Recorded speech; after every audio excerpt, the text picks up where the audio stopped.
know that the land we live on is alive. Mother Earth and the first land protectors have stories and teachings to share with us if we open our hearts and minds to learn. We learn from and take care of this place alongside our relatives, the Nahiawak, the Anishinaabe, the Dakota, Lakota, and Nakota, and later on the Métis. Together, we are Treaty 4 people.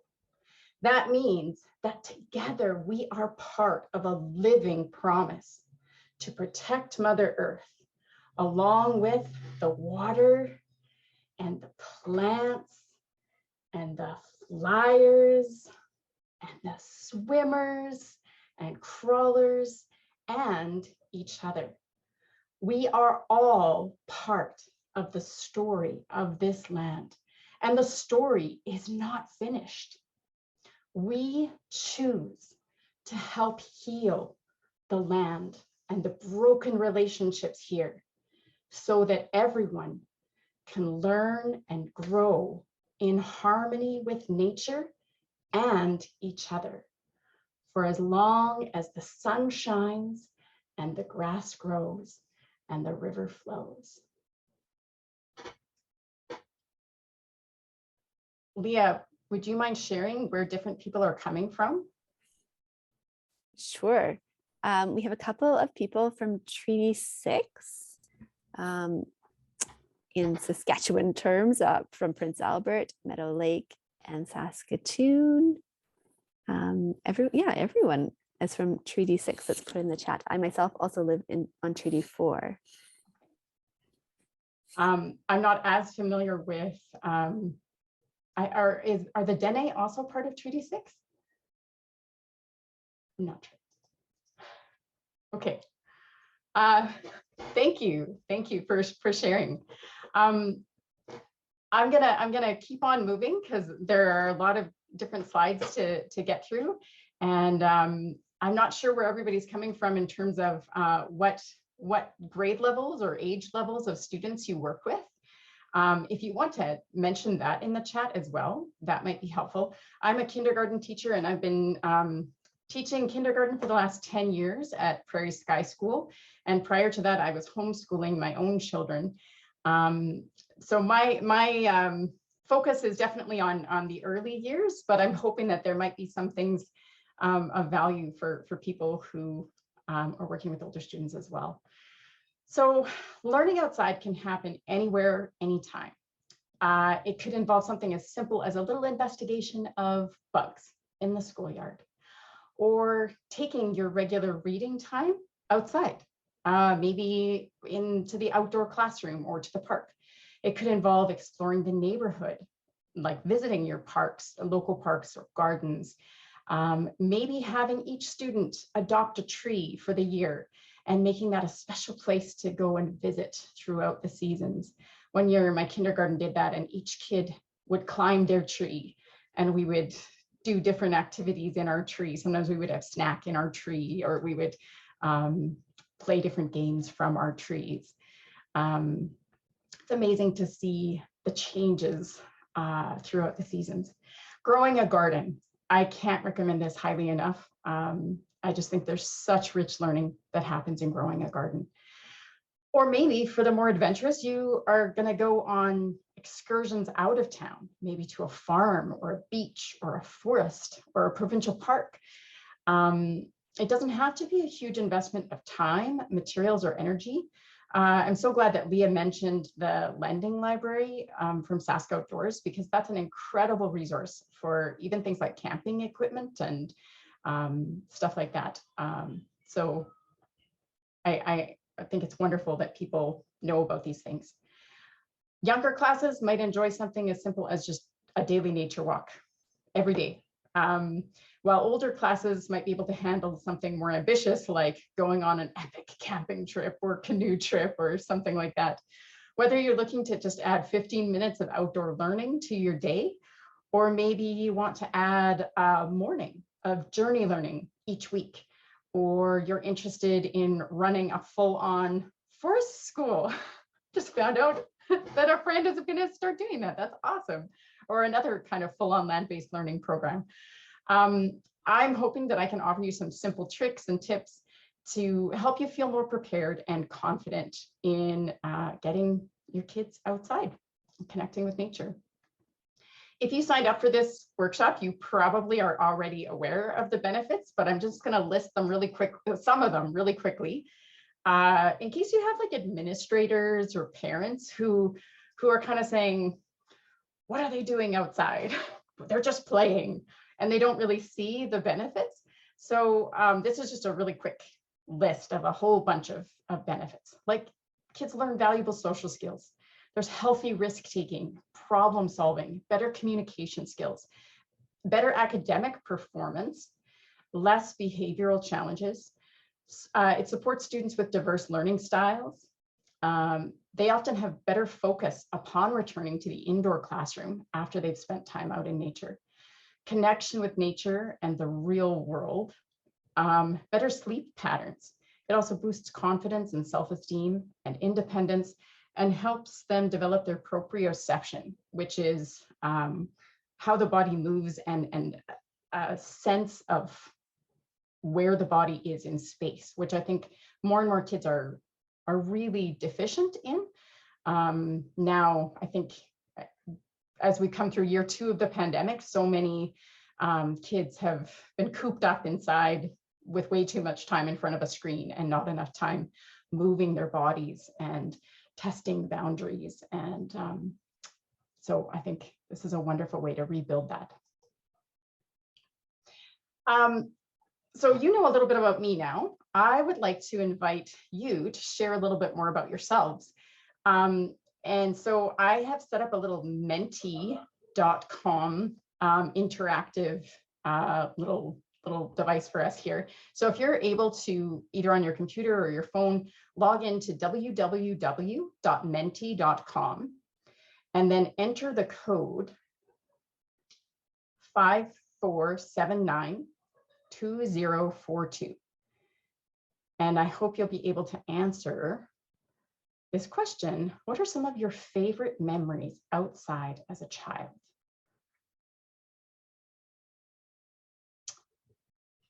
Let's see. I can look at this. It's funny because for me, I was raised by a single mom who said she was allergic to nature. She was allergic to pollen and grass and animals and dust and all kinds of things. So I think the 2 camping trips we ever went on were very traumatic and stressful for all of us. And I did not grow up rugged and outdoorsy and, you know, off hiking and backpacking all over the place. But I was fortunate enough to get to do some making mud pies and building forts and climbing trees. And I'm seeing some of you guys got to do some similar things like playing tag in the dark, or the smells and the tenting, camping, bike riding, all kinds of wonderful things.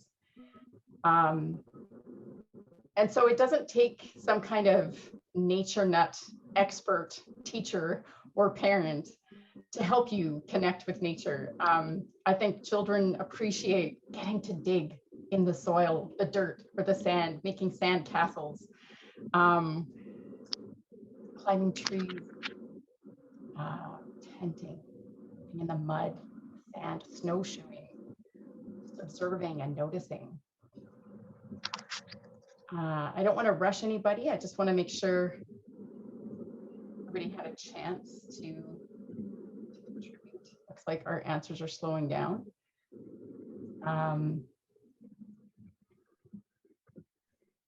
Okay, and I'm going to go back to the regular slideshow.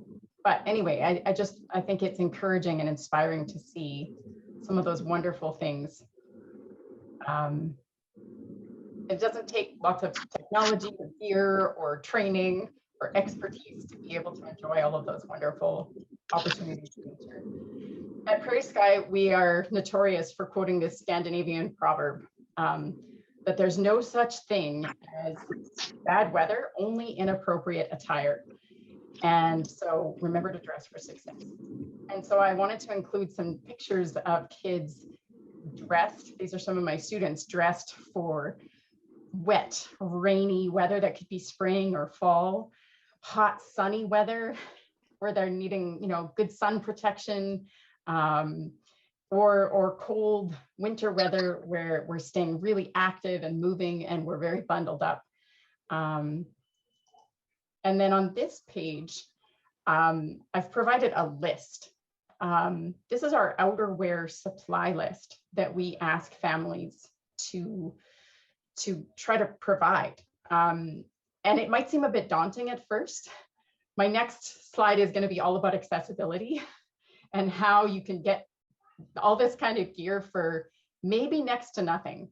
And so I don't want this to overwhelm you. But I think that dressing for success is so crucial when we are choosing to spend lots of time outside. I think that was one of the biggest things for me when I was growing up. I dressed to be outside, like in winter, planning for that transition from a nice warm building to a vehicle to another warm building. And I didn't have all the gear that I needed to actually enjoy being outside until I started this job. And so 10 years ago, I was hired to teach outdoor kindergarten at Prairie Sky. And I had to invest in good snow pants and good mitts and really warm boots. And it was amazing what a difference that made to my ability to actually stay outside for hours and hours on end and enjoy not just endure the winter, but to really savor it and appreciate it. So anyway, this list is super helpful. If you're concerned about accessibility, I know some families can afford to just go and buy these things brand new from Mountain Equipment Co-op or Fresh Air Experience or someplace like that. My family has never been in a position like that. We get almost everything through thrift shopping, garage sales, and clothing swaps. At Prairie Sky School, we usually host a family clothing swap once or twice a year. But when winter is coming, usually in November, I set up a winter clothing swap table, which we keep up for 2 weeks. And it's kind of perfect timing because those families that have, the kids that have outgrown their winter gear are ready to pass it on. And families that can afford to buy new things have usually done it by then. And families who can't afford to buy brand new things are so grateful to have an opportunity to just help themselves to good quality used winter clothing. And I can't recommend this highly enough. It's a really awesome resource. And it's especially beneficial for the littler kids because there are lots and lots of hand-me-downs for the smaller sizes. Sometimes it gets a little trickier at the bigger sizes to make sure that everybody has what they need. But then there are also things like the Airlo Sports Venture Library, which is a great resource for finding equipment, not so much like winter wear, but things like hockey helmets and skates and snowshoes and skis and things like that. We also have a family like Facebook group where families can post, sometimes they'll sell something for like, these awesome ski pants for $5 or really good winter boots for $3, or sometimes they just give them away. And that's a really great resource as well. There are also clothing banks, depending on what community you're from. I'm not as familiar with Saskatoon and Prince Albert, but I'm sure that clothing banks and thrift shops up there might be able to help you out too. So getting started, I thought I'd talk about nature walks because I feel like this is a great entry point. And again, I don't know where you're all coming from. Leah, I'm trusting you're keeping up with the chat. Feel free to interrupt me if I'm missing anything super crucial about what I'm talking about.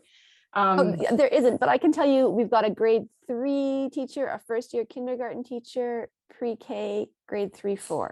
Oh, fantastic. That helps you in your talking. Wonderful. So I wanted to start with nature walks because I just find it's one of the easiest entry points to getting kids out in nature. You don't need any gear or fancy equipment. You can just go on a walk.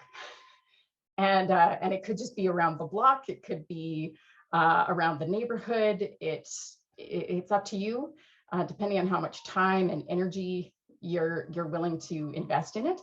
But throughout the year, the Achakos Wapakwenia, that's the Starflowers Kindergarten at Prairie Sky, we start each morning by going on a daily nature walk.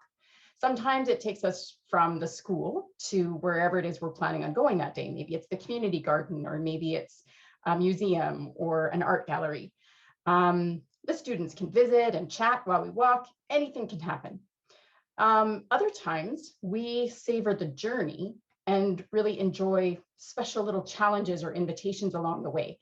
Things like scavenger hunts or playing I Spy with My Little Eye or other games can kind of spice up the walk, especially when we're walking the same route day after day. So for example, later on, you'll see some pictures of us.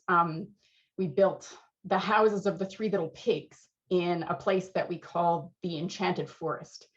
And so we were visiting that space every day for 2 weeks. We don't necessarily always kind of get into, I don't want to call it a rut, a routine like that. Our routine is that we go on a walk every day, and it could be in any direction. All through the month of April, we've been picking up garbage every day. And so going on our trash walks. And so we've got to pick different routes so that we're picking up more garbage. But it just depends a little bit on what you're up for. It's awesome to see the changes that can take place from one day to the next and throughout the seasons when we really get to know a community and an area really well. At Prairie Sky, in our land-based program, we've been making an effort to incorporate as much Cree language into our daily routines as possible. So it's been fun learning the Cree names for various animals and colors that we see all around us.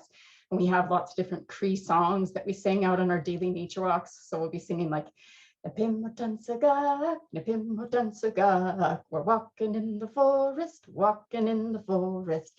And, you know, we'll stop Negi if we see, you know, tracks or an actual animal that we know the name of. And we know the names of most of the animals that we see on our daily nature walks. And so sometimes for example, I put together a slideshow for families to keep practicing the Cree names whenever they see those animals out on a walk. We have a question. Yeah. What if you have a runner or two? How do you manage children who want to leave the group? That's a really good question. And you know what's funny is that maybe 3 years ago, I had 2 of those. And that's why we now wear neon pennies. I don't love the neon pennies. For a nature-based school, they seem kind of really ugly to me. But they are really helpful, especially if you have a wanderer or a runner. This year, I had another runner who required a lot of one-on-one support from my education assistant. And that was really challenging. And so it can be very difficult. I would highly recommend if you can have an extra person with you, depending on what your ratio is. I really love having an adult at the front of the group and an adult at the back, even if it's just a parent helper or an education assistant. Sometimes a grandparent is able to come. I try to encourage at the beginning of the year lots of grandparents and aunties and uncles and friends to get their criminal record checks turned in so that they can volunteer with the class, because I would highly recommend having a second adult with you if you possibly can. If you can't, then I guess you need to be really vigilant in keeping an eye on the kids. You know, sometimes it can be helpful to just partner them up so that there's a buddy system. Sometimes I've brought older kids along with us, like as we'll buddy up with an older class, and that can help. Like in years past, I've buddied up with one of our middle years classes, and we regularly go and visit the local seniors home. And so they walk with us the 6 blocks to get there and then do some activities with us, with the seniors. So yeah, I'm a big fan of buddy systems, and having a second adult really makes a difference when you're spending lots of time. I know that's a luxury that not everybody has, but if you're able to bring in family volunteers as well, it can make a big difference. Autumn, I feel like autumn is just my absolute favorite time of year. And I started the program, or I started the slideshow with this as our season, because this is the beginning of the school year. And I feel like this is just such an incredible time. It's a rich time for making all kinds of curricular connections, whether it's through art, math, you see the patterning that's going on here. Phys ed, we're playing hide and go seek. Here, we've got land-based learning activity here where we're looking through a lens. The lens is actually a hula hoop, and we're describing to our partners what we see, both, and focusing on what's near and what's far, and using descriptive language, and then trying to trade places with our partner and see if they can spot what we're spotting. And it's a really fun kind of guessing game. And so there's lots of science and health and language arts and just amazing rich learning that's going on there across the curriculum. On our daily nature walks, we're often collecting. We like to take little baskets along with us and collect treasures from nature that we might make into patterns, creatures, artwork, maybe tea. I hope you guys can see the tea. On my screen, it's blocked by the people. Can you guys see the tea that they're making? They were harvesting some rose hips. We call them itchy bum berries, and some different herbs from the garden, and making some beautiful tea outside. And down here in the corner, this is a birthday ritual that we do for every one of the birthdays in our kindergarten, where we create a pattern using treasures from nature. And I make a candle for that child, and it's a really special little birthday celebration. In the fall, it's also harvest time. And even if you don't have a garden at your school, I bet there are gardens nearby that you could visit, whether it's community gardens. I always take the students to visit my own personal garden, and I like to take them to another teacher's garden that's in the neighborhood.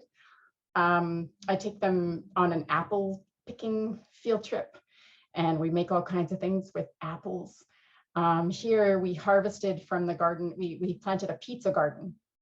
And so we harvested all these tomatoes, parsley, basil, oregano, garlic, peppers, and eggplant. And I think there were onions too, but I'm not seeing the onions there. Anyway, and then we cooked it all up into a beautiful sauce and made pizza. And it was some just amazing learning happening there.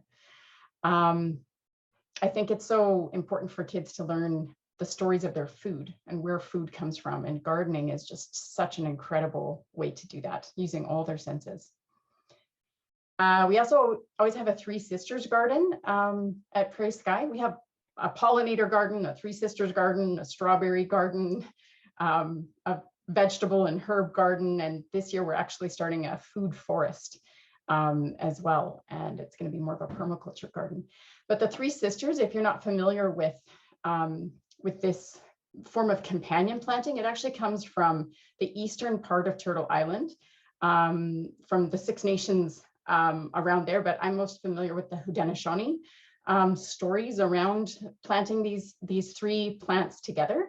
The corn grows really tall and provides a stalk for the beans to climb up on. And the squash grows and spreads all around the bottom, kind of providing some shade and shelter for the roots, helping to keep moisture in. as well as deterring pests because they're prickly leaves. And the beans add nitrogen to the soil, which really help the corn and the squash.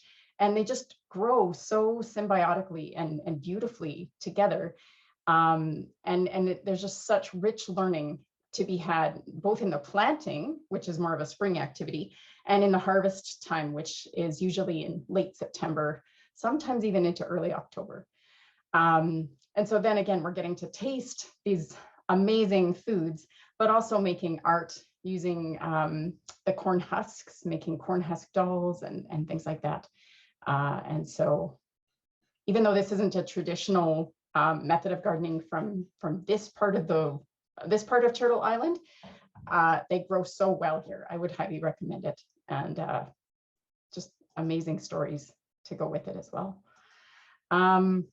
Winter, my kids said to me, isn't winter the only season you really need to focus on? I mean, everybody can just go outside the rest of the time. Like, it's not that hard to go outside the rest of the time. It's winter that you really need to kind of set yourself up for here in Saskatchewan. And so I'm going to focus a little bit more on this. Staying active is the thing I can most recommend to help get through very, very cold Saskatchewan winters. Here, down in the bottom, you see the students are doing snow yoga. This is our winter solstice tradition, where we go out and watch the sunrise on solstice morning, and do sun salutations to greet the sun, and we sing up the sun and sing some solstice songs to it, and then play games in the park or go sledding, and it's a beautiful solstice tradition.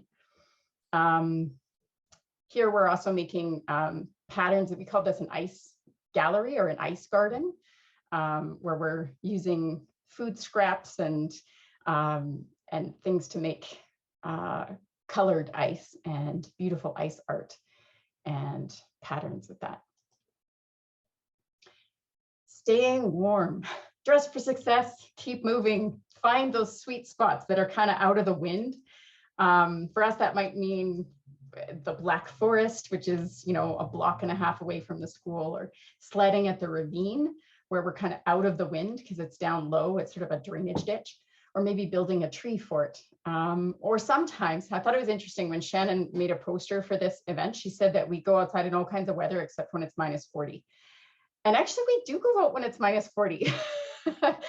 We might not stay out for very long. And I always keep the kids close to the school. Like, we don't leave the block if it's colder than -30, but sometimes it's -40 outside.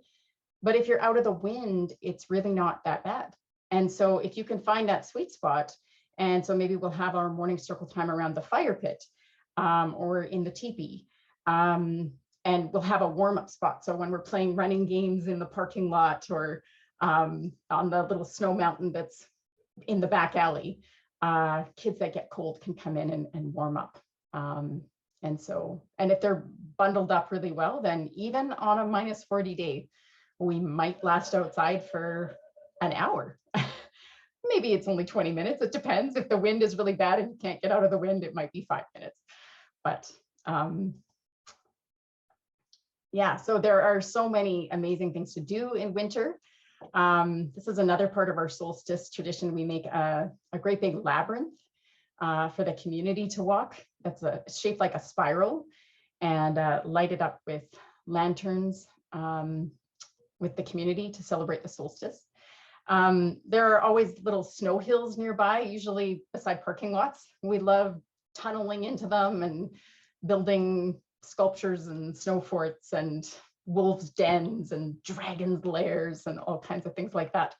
And I like to think of the fresh snow as a blank canvas for us to make our mark on. Mark making is a big part of kindergarten, and whether you're learning about shapes or letters or making patterns or even your colors and things like that, there's just so much scope for the imagination on a blank white canvas. sometimes we just walk a block to the nearby park. There's just a big open park. We call it the Dragon's Realm in kindergarten.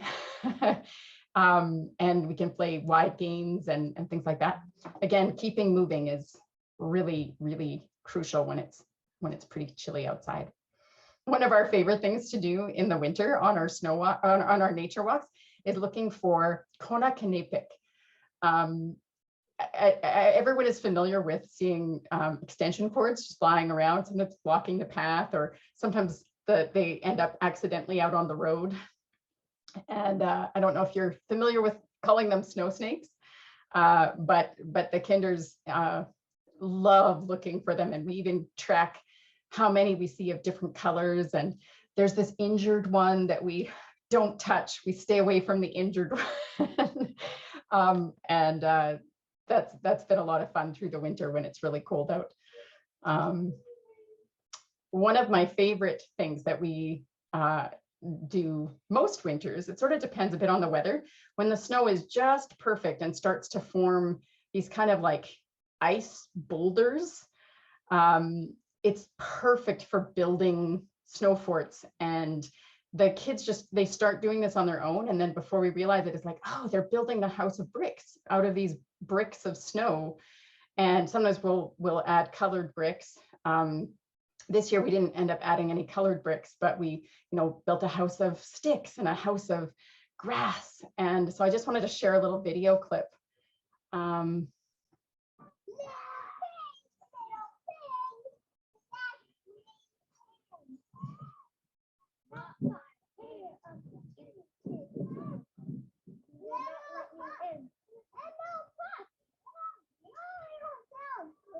So he huffed and he puffed and he huffed and he puffed some more. But try as he might, the big bad wolf could not blow down that house of bricks. But he wasn't called big and bad for nothing. So he climbed up the back of the house, up onto the chimney, and he started to try to come down the chimney. But the pigs inside heard him coming, and so they stoked the fire and they put a pot of water on to boil. And so when the wolf came down, he burned his tail and he ran away as fast as his little wolfy legs could carry him, never to be seen or heard from again. And the little pigs lived happily ever after in their house of bricks. The end. Oh, oops, sorry. All right, so I just wanted to give you guys a little taste of some of the rich language arts that can be happening. For us, that was just the English version of the story, but sometimes we ended up acting it out with the Cree names for the animals. So it's the house of the Nisto little Cocos and the big bad Mahigan. And then there's also all kinds of rich learning that happens back at school, where the kids are building houses out of different materials in the indoor classroom and making little puppets, and acting out the story in lots of different ways. Oops, no. Sorry. One thing I love about winter is that blanket of snow. It tends to sort of cushion the sound in the environment. And when you're out in nature and you can kind of get away from busy roads and things like that, there can just be such a peacefulness, and it can be a great opportunity for some mindfulness practice and meditation. And then, wait, before you go on, can you pause and talk about fires and any special things you do to be safe, or permissions you need with kids and fires? Sure. At Prairie Sky, we try to always have an adult supervising the fire. Sometimes it's been one of the oldest students. Like when my son was in grade 8, he was a firekeeper, and so he'd be the kid walking around with the axe who could chop you some wood and would start the fire every morning at like 8 o'clock in the morning, so that it was good to go by the time my students were ready to be there at 8:30. But we would always have an adult supervising, an adult or probably a grade 8 student supervising the fire. And so when that's a warm-up space, I'm fortunate that I have an education assistant with me. And so I can send, you know, a group of maybe 2 or 3 kids that really need to warm up with the education assistant back to the fire, and they can go warm up for a little bit while I'm busy with the rest of the class, you know, on the snow hill or playing a running game or something like that. And as far as starting the fire goes, that's usually been the responsibility of either an education assistant or one of our really, really well-trained, like grade 8 students. Our older students do a lot of fire safety and fire training and fire building skills because they go on really regular camping trips. About every 6 weeks or so, they're going out onto the land, like out camping. And so they need to be able to cook over a fire, and the fire is pretty essential for keeping them warm when they're doing winter camping, especially, or in the fall and the spring as well. So yeah, does that sort of answer your question? I don't know if there were more specific concerns.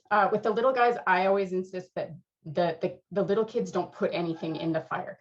It's amazing how tempting that is. They want to throw things in, or they want to throw snow, or they want to do stuff like that. And so with the Starflowers, the kindergarten, I insist that only an adult or a firekeeper is allowed to add things to the fire. But sometimes we cook over the fire. We cooked bannock or apples, things like that over the fire. And so, yeah, I think that it's a really great opportunity for the kids to learn about fire safety and learning how to walk mindfully around a fire and to not get really silly. Sometimes we you know, if it's really cold, if it is -40 outside, we'll have our circle time around the fire, and so we'll be doing all kinds of action songs and stuff like that, and so there might be a little bit of silliness, but we try to be very mindful when in the way that we move and work with fire. Yeah, I hope that answers the question. We can come back to that as well. I know so the time is just flying by so fast, and so I'm going to go quickly through some of these slides. When we're into spring, it's a little bit easier in some ways to be outside. You don't need quite as many layers, although the wet can definitely be a challenge. One thing that I like to recommend beyond just the splash pants and really good rubber boots and rain jackets and rain gear, I like to have gardening gloves for the kids because they don't absorb water the way like winter mitts do. And so those can be really helpful. These are some of our spring activities. I mentioned that we've been picking up garbage all throughout Earth Month. And in years past, this has been a school-wide initiative. This year with COVID, we haven't done as much collaborating with other classes, but the kindergarten is still doing it every day. And then most of us don't really teach through the summer. But it can start feeling like summer even in May.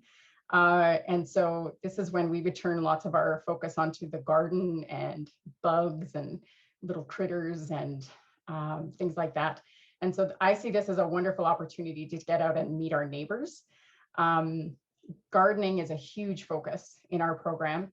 Here, we're helping to plant a neighbor's garden. Here we're visiting a teacher's garden. Here we're checking out the strawberry patch and picking some flowers at the school. Here the students are visiting my garden and meeting my partner who's a beekeeper and getting to meet my bees. And we tend to start noticing all kinds of creepy crawly critters, usually in May and June. And so our pollinator garden is just buzzing with them. And there's also a local beekeeper that's just a block away from the school that I always take the kids to visit. Some tips for surviving really, really hot days is to keep cool, stay hydrated, find shade, wear protection from bugs and sun. Not everybody has the luxury of going out to the beach, but we have a spray pad that's just a block away from the school. And so when it's really, really hot, sometimes we have plus 30 days in May and June. It's nice to be able to take the kids there and cool off a little bit. It's also a great time to learn about bike safety. And I always bring in a volunteer. It's kind of like an honorary grandpa to come and inspect all the kids' bikes and help tighten up brakes and pump up any tires that need air and stuff like that, and help us. We do little bike wash and make signage and all kinds of good stuff for our bike day. So those were, I wanted to kind of take you through the seasons, but then there are some things that I wanted to just touch on about outdoor classroom spaces that would be relevant year round. So some of the things that I really value in an outdoor classroom space are shelter that is, you know, it's a roof, whether it's the teepee here or a little gazebo here, or there's a shade shelter over here, to get out of the rain or snow if you need to, but you still want to be outside, especially if you're working with paper or chalkboards or things like that. It's nice to have some places that aren't completely exposed to the elements, but you could still be outside. And so whether it's cold and drizzly or rainy and wet, or it's scorching hot and you just need some shade, it's really nice to have those elements. I also love having loose parts that can be moved around, so flexible seating. Things like these stumps and tires and tree slabs are amazing resources because they can be moved around. The kids can move them around themselves. It's great for their proprioception development and vestibular stimulation to be, you know, pushing around big heavy things like that, as well as learning to balance on them and some healthy risk taking. They can make forts and obstacle courses and all kinds of fun things out of those. But I think the key thing with an outdoor classroom is working with whatever's in season. So whether that's flowers or berries or leaves, ice, snow, mud, bugs, using all your senses. I think the possibilities are endless, and it doesn't have to cost lots of money. It can, I mean, if you want to make it really fancy and gorgeous and beautiful, you might want to spend some money on it, but don't feel like if you don't have those gazebos or a beautiful teepee or something like that, that you can't do it. It really doesn't take much. And sometimes finding things like these stumps or old tires are free. You know, people are looking to get rid of them. And so that can be really helpful. So those were natural materials that I recommend for an outdoor classroom. These are the more like typical school supplies that I'd recommend. For little guys, I really recommend a wagon or a sled. Not because I want to be hauling all of the kids' stuff, but it's nice for carrying a business bucket, which is kind of like our little porta potty that we carry with us. And if a kid gets injured, it's a really nice option to have if I need to like haul a kid back to the school, because every now and then that happens.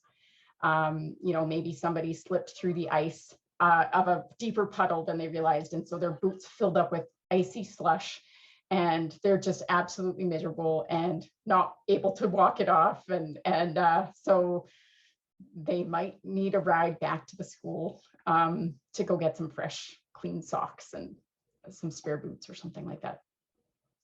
I've actually made, you can't really see it very well, but I had some special backpacks made for my students. We call them our red snack packs. And I like them because they're small enough that basically all they can hold is a water bottle and a light snack and maybe a hat or a hoodie if necessary. And they've got a pocket for clean masks and a pocket for dirty masks. And so when we were wearing masks all the time, that was really helpful, and it gave the kids some independence so they could carry their own gear and but not be bogged down with like a whole big, huge, heavy backpack with a big, huge lunch kit with glass containers and a thermos and all that heavy stuff that little 5-year-olds might struggle with carrying. With the wagon or the sled, you can also carry baskets or bins or totes with other supplies that you might need for that day. Maybe it's the clipboards or nature notebooks or some art supplies like crayons or chalk, things like that. I also usually carry a knife or some clippers, sometimes even an axe, depending on what we're doing and where we're going. I also recommend having a cell phone or a walkie-talkie so that you can communicate with home base. Like, you know, if there's a real emergency, you know, sometimes I'll have to report back to the school, or you know, I mean, if heaven forbid a child goes missing or something like that, then it's really great to be able to communicate quickly and efficiently. I highly recommend having an outdoor storage shed. If you are developing an outdoor classroom space, it's really nice to not have to haul all your totes and bins and baskets and things inside and outside, back and forth every day. So it's really nice to have a lockable shed that you can store those things in and just kind of pull them out into the yard, the schoolyard or the outdoor classroom. And again, I touched here on the pennies. When we first got the pennies, we actually had a label on them that had the school phone number and logo and stuff like that on it, because it was such a concern that year. I mean, that year, it was the student that I had was mostly just a wanderer. She just would wander off, and it was so scary. And the pennies really helped, because then everybody stands out and it's obvious that we're with a group, and so that makes a difference. I feel like we're really running out of time, and I wanted to leave some room for questions. I think everybody will have access to the slides afterwards. So I'm not going to read through all of this, but these are just some different ideas for nature walks and different sort of things that you could focus on a nature walk that you might want to refer to later.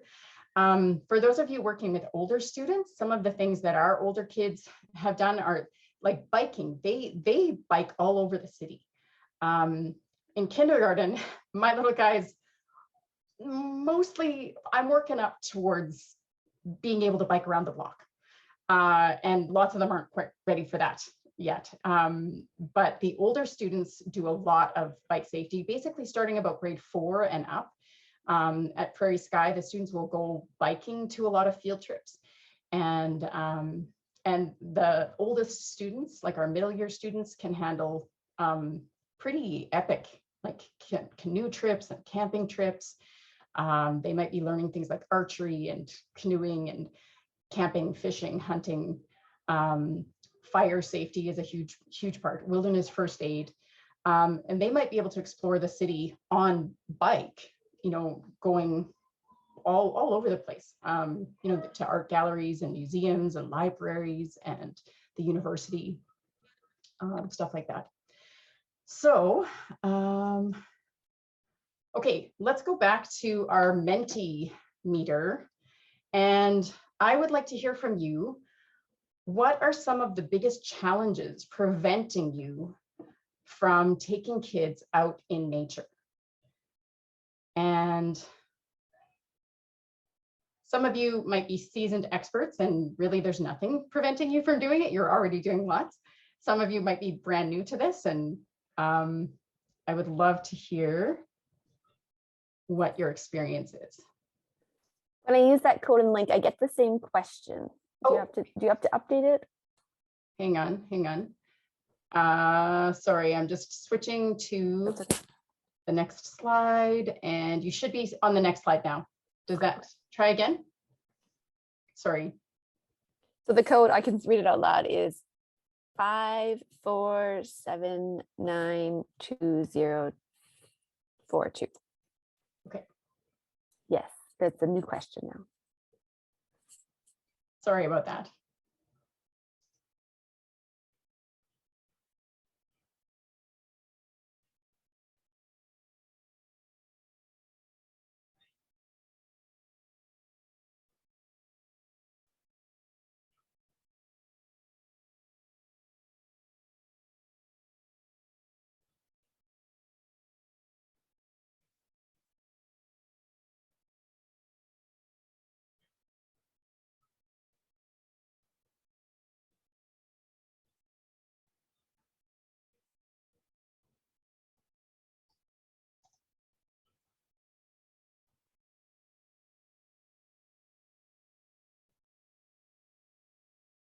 not enough time is definitely a challenge.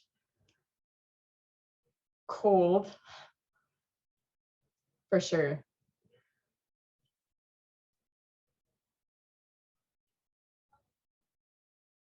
Not only the runners, but have some concerns about the area that I'm in. Train tracks, industrial area, broken glass, needles. Yeah. So they do have ample time. For the person who's concerned about the environment and the broken glass and needles, we've had issues with that too. And sometimes we've invited families to come and do a work bee in an area and like really aggressively pick up garbage when it's things like needles and broken glass and stuff like that. That's not stuff that I'm going to be picking up with the kindergarten kids. And so sometimes a work bee can make a big difference. If it's a really rough area that might just, it might be an ongoing issue that can be tricky. Meeting curriculum outcomes is an interesting one. I find for the kindergarten curriculum, it's not hard to meet those outcomes outside. Almost every single outcome can be met outside. I think for the older students, like I've talked with some of our grade 1, 2, and 3 teachers who have struggled a little bit more with things like really wanting to work on letter formation and more precise like form drawing and pencil grasp and things that are a little bit trickier to do outside. And so they feel like some of those things do need more indoor time. But there are so many curriculum outcomes that can be met outside. I think phys ed is probably one of the easiest, but you know, looking at like the story of the Three Little Pigs, for example, you know, when you take drama and art and sculpture and building and design and all kinds of things like that, it's amazing how many different curricular outcomes you could tick off through an exploration like that. So many things to remember and plan for. One of the things I would recommend for that is making it a routine. Like for my class, it's so great that we start outside every day. It's just part of our routine to start outside every day. And so I know that whatever I'm going to need for the morning, I basically have to have in the wagon or my backpack. And so making it a part of the routine for you and for the kids and the families as well, so that they're, you know, helping the kids to dress for success. Every now and then people have said to me, why do you have to start the day outside? Why don't you let the kids start inside? And I said, getting little kindergartens dressed and undressed, any extra amount of time during the day, I would rather have the parents or guardians dress the kids for success and know whether their child is really dressed for success when they're dropping their child off at 8:15 in the morning.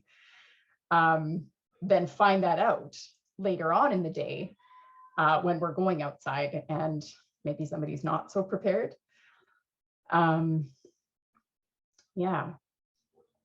So the next page in my slide here. These are really great concerns. Sorry, I'm trying to get out of this and it's not working.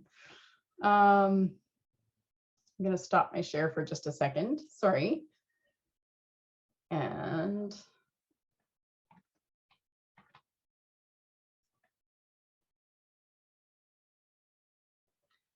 Leah, I think some people might have also brought up some more concerns in the chat. Can you read those out? It's not a concern. It's just another tip for grade 3-4 math. We measure snow depth, long jump shadows. Okay. Are you still having difficulties? I'm back. Hang on one second. Now I need to get back into sharing my screen mode. Sorry. Technology is not my forte. You're doing great. I'm so close. I can see you, but I'm, no. Okay. Sorry about Here. that. Why don't you just start talking and I'll put your slide up. Does that work for you? If you just have like one more. Okay, sure. Was there only one slide left? Oh wait. There's troubleshooting and Yes. questions and resources. Okay. Are you sharing that now then? Yes. Okay, Can awesome. you see it? Thank you so much. I'm sorry for that. Okay. So troubleshooting, I don't know if this specifically addresses some of those concerns. Something that we have at Prairie Sky is a consent form. Oh shoot. No, now I can't share. Is... Tell us about it. Wait. It says I cannot share screen while the other participant is sharing. Try again. Try again. No, it's not letting me. Okay. Then I'm sorry, I can't show you the consent form right now, but we have this epic consent form that we have families sign at the beginning of the year. And it's kind of like a catch-all. It sort of lists all the potential kinds of things that we might do. Somebody had asked about fire safety and special permission to cook over a fire. It includes things like that. It includes, cooking outdoors, being around a fire, being near water, being near animals, climbing, all kinds of different things. And so we have families sign this consent form at the beginning of the year, so we don't need to be sending out field trip consent forms to be signed for every single excursion. Basically, we consider anywhere within a 2.5 kilometer radius part of our outdoor classroom. So we could go anywhere in that 2.5 kilometer radius any day of the week and not need special permission for that, or even need to make a big deal out of informing parents. If we're going beyond that 2.5 kilometer radius, then we'll send a special field trip notification email to all of the families in our class to let them know that there's a special field trip coming up. Maybe we're going to a farm or we're going someplace farther away. And so we'll actually need to take the school van and stuff like that. Again, I highly recommend recruiting parent or community volunteers to help with trips. Even things like, if you're doing skating with kids or snowshoeing or something like that, it's just so helpful to have some extra coordinated adult fingers to help with lacing up all those buckles and things like that. And again, dressing for success and making whatever it is you're doing outside, like if you can make it part of your routine, not just throwing it in kind of randomly or sporadically, but try to incorporate something into your daily or weekly routine. Whether it's starting each day outside and going on a nature walk when you are having your morning circle time at the park or in the playground or something like that, or maybe it's field trip Fridays where you go exploring somewhere for the morning each week. Some of our grade 2 to 4 students have the teachers have collaborated on what they call journey walks, where they are going on an excursion every Monday and Wednesday with 2 classes working together and doing some amazing stuff collaboratively. I am so sorry that I'm not able to share my screen, but I'm thankful, Leah, that you were able to help with that. Does anybody have any questions? I know we're going a little bit over the 8 o'clock time limit, so if anybody needs to leave, I'm not offended at all. But I don't want to miss any questions. And feel